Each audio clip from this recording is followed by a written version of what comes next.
The name October Mountain supposedly came from Herman Melville. In about 1853, he had written a short story called Cock-a-Doodle-Doo. And in that, he mentions the name October Mountain from its bannered aspect in that month.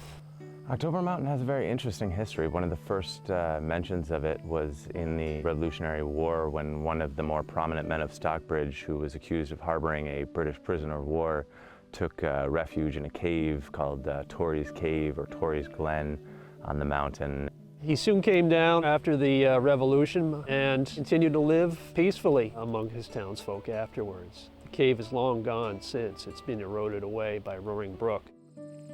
Over the years, a variety of other inhabitants have lived here.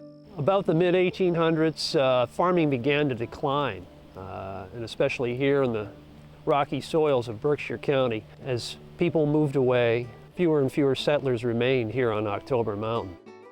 Around the 1890s, William C. Whitney, who was the former Secretary of the Navy under Grover Cleveland, began buying up lots across the what is now October Mountain Forest. He had built a large lodge called the Antlers. There were horse barns, there was a water tower, there were other cottages on the property. It totaled about 10,000 acres. There were herds of elk and bison, moose and pheasant and quail were brought in, and the lakes were stocked with bass.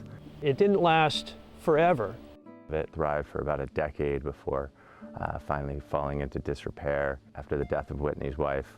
When William C. Whitney died in 1904, the estate went to his son, Harry Payne Whitney, and a trust. And there was also a movement in Berkshire County to make this a public reservation.